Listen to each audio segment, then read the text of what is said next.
Now to the nomenclature of geometric isomerism. अभी तक हमने जितने भी एग्जांपल्स किए हैं उसमें आपने देखा कि हमारे पास अल्काइल ग्रुप्स थे। तो जब अल्काइल ग्रुप्स होते हैं तो इट्स इजी टू प्रिडिक्ट कि आपका जो कंपाउंड होगा वो सिस होगा या ट्रांस होगा।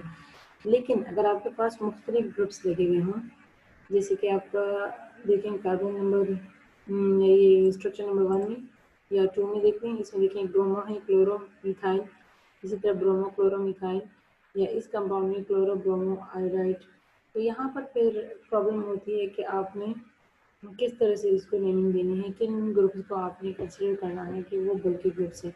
अब इस कंपाउंड में देखें, इसको तो अगर आप ले लेंगे चलो 2 अल्काइल ग्रुप्स हैं और 2 अल्काइल ग्रुप्स जो हैं वो on the same side of the double bond है, तो आप कह सकते हैं कि ये सिस है। लेकिन अगर कोई दूसरा बंदा उसने ये कर लिया कि इसको कंसिडर कर लिया तो कहेंगे कि दोनों दूसरे के ऑपोजिट पे है तो ट्रांस है। इसी तरह से एग्जाम्पल में देखते हैं, अगर आप हैलाइड्स को देखते हैं तो एक दूसरे के ऑपोजिट उसके लिहाज से ये ट्रांस बनता है।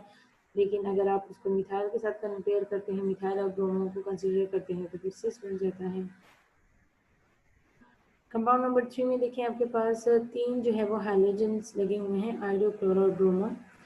तो अब अगर आप क्लोरो और आयोडो को कंसीडर कर लें कि आप इन दोनों ग्रुप्स को लेते हैं तो इस कंपाउंड का नाम आपका होगा सिस 1 chloro 2 iodo 1 bromo ethylene.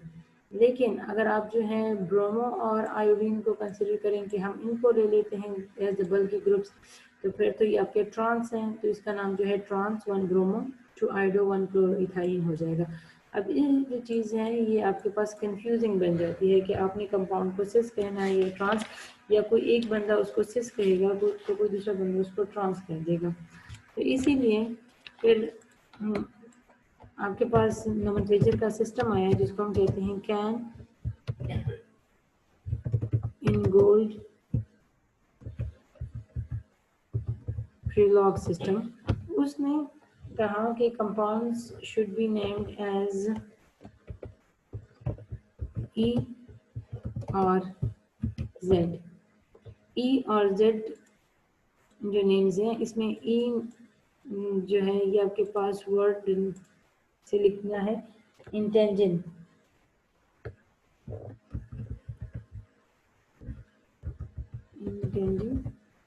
It means across. और जो वर्ड आपका जेड है ये आपका निकला है जूसमैन। जूसमैन मीन्स टुगेदर।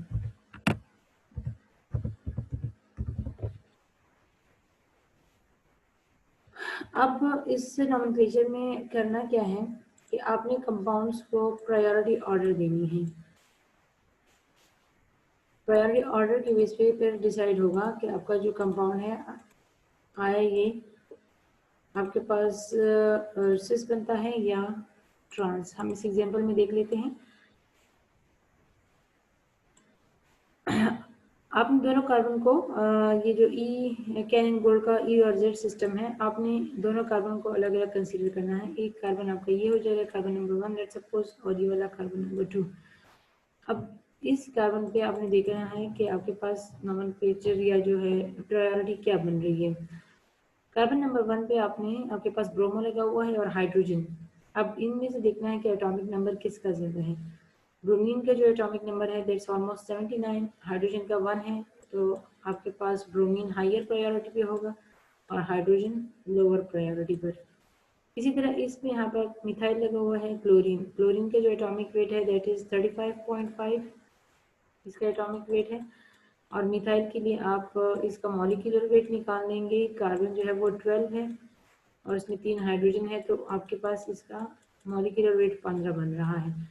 अब ऑब्वियसली 35.5 15 से ज़्यादा है तो क्लोरीन आपका प्रायोरिटी 1 हो जाएगा और मिथाइल जो है वो प्रायोरिटी 2 हो जाएगा। अब यहाँ पर क्या है कि दोनों जो सेम प्रायोरिटी वाले ग्रुप्स हैं they are on the same side of the double bond. Number 1 जो है वो डबल बॉन्ड के सेम साइड पर है, तो हम इसको टुगेदर मीन जूसमिन, तो ये वाली जो कॉन्फ़िगरेशन है ये आपकी जेड कॉन्फ़िगरेशन कहलाएगी, जिसको हमने पिछले नोमेनक्लेचर में सिस कहा था। अब इस एग्जांपल में फिर से वही केस होगा। इस कार्बन पे आपके पास ब्रोमीन है और हाइड्रोजन है। ब्रोमीन की प्रायोरिटी 1 है, हाइड्रोजन की प्रायोरिटी जो है वो 2 है। मिथाइल की क्लोरीन की जो है वो 1 हो जाएगी और मिथाइल की 2। अब यहाँ पर जो दोनों सेम प्रायोरिटी पे ग्रुप्स हैं they are across opposite side पे लगे हुए हैं, तो ये वाली जो कॉन्फ़िगरेशन है ये आपकी ई कॉन्फ़िगरेशन कहलाएगी। इस एग्जांपल में कार्बन नंबर 1 पे आपके पास क्लोरो और ब्रोमो लगा हुआ है। ब्रोमो का एटॉमिक वेट 79, क्लोरीन का 35.5, ब्रोमीन का ज़्यादा है, ये आपका प्रायोरिटी 1 हो जाएगा, क्लोरीन जो है वो प्रायोरिटी 2 हो जाएगा। यहाँ पर आयोडीन और हाइड्रोजन, आयोडीन का 127 समथिंग एटॉमिक वेट है, हाइड्रोजन 1, तो यहाँ पर भी आयोडीन आपका प्रायोरिटी 1 हो जाएगा।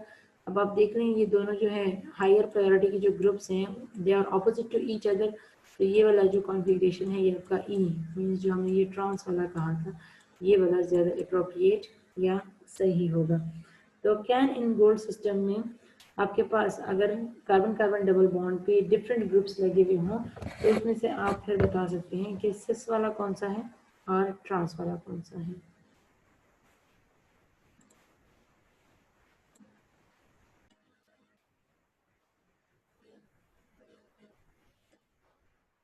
Determination of configuration of geometric isomers.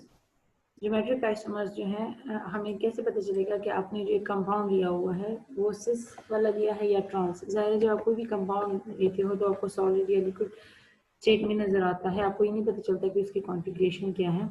तो उसके मुख्तलिफ तरीके हैं जिससे आपको पता चल सकता है। इसमें फर्स्ट मेथड इज साइक्लाइजेशन।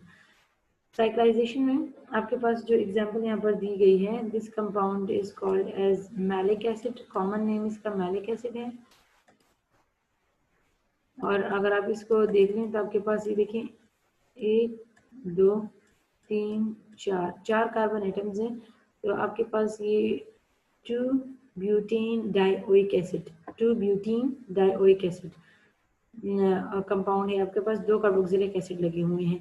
अब अगर ये दोनों जो कार्बोक्सिलिक एसिड हैं वो डबल बॉन्ड के सेम साइड पर हों, ये देखिए ये कार्बन कार्बन डबल बॉन्ड है, सेम साइड पे आपके पास कार्बोक्सिलिक एसिड है और इस साइड पर हाइड्रोजन है, तो इसको हम मैलिक एसिड कहेंगे। और जब ये दोनों आपके पास carboxylic acid carbon carbon double bond के ये ऑपोजिट साइड पे इस तरह से लगे हुए हों तो फिर ये जो कंपाउंड है ये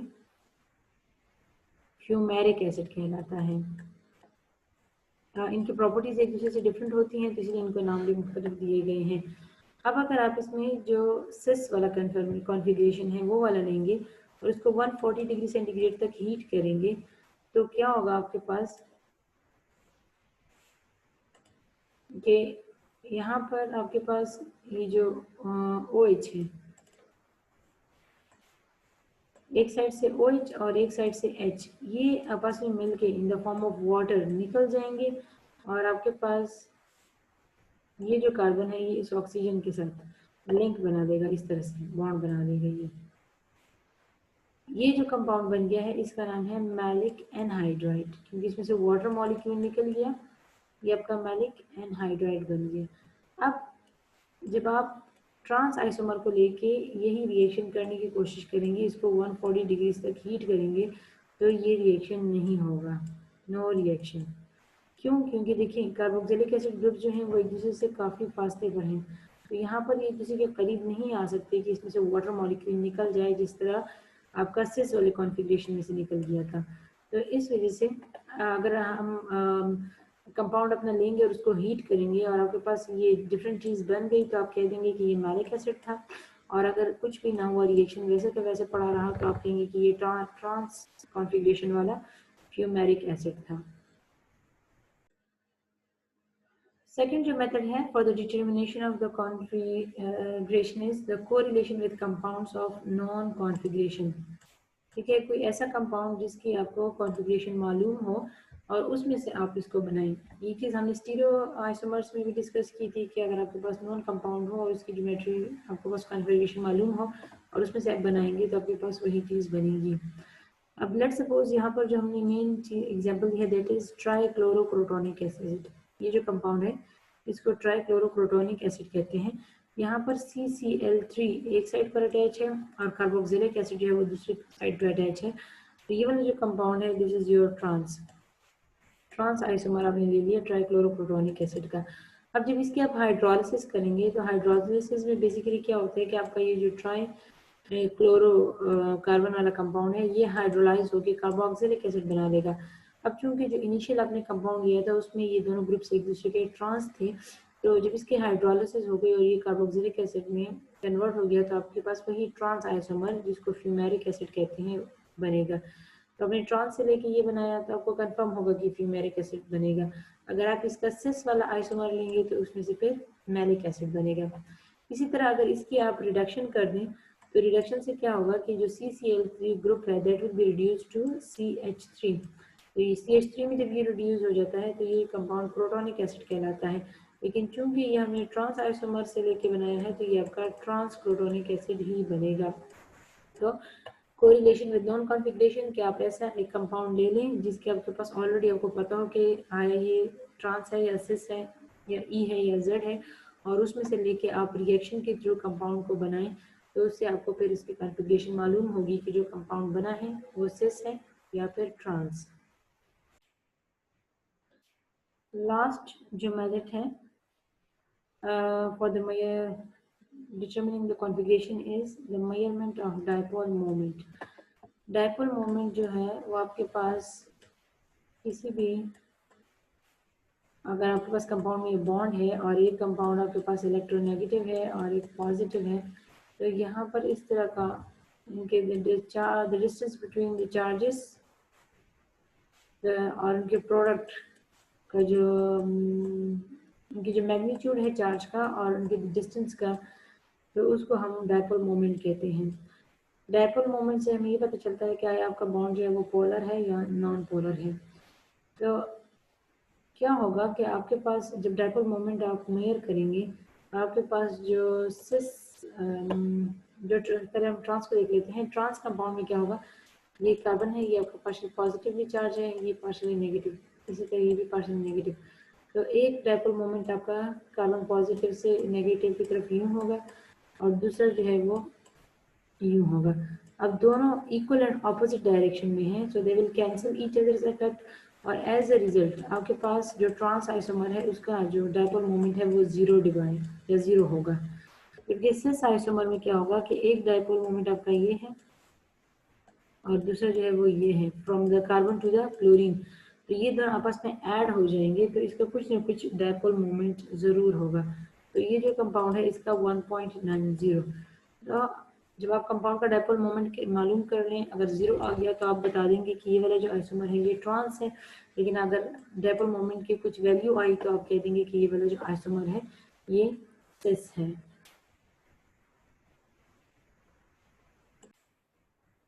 I have a little work for you. आपने क्या करना है, मैंने ये दो कंपाउंड्स जो हैं वो लिख दिए हैं, कंपाउंड 1 एंड कंपाउंड 2। आपने इसकी कॉन्फ़िगरेशन जो है वो बतानी है कि आइदर इट्स ई और जेड, इसमें से ई वाला कौन सा है और जेड वाला कौन सा है। अप्लाई जो है आपने कैन प्रिलॉग रूल्स को अप्लाई करके इसको मालूम करें। Thank you.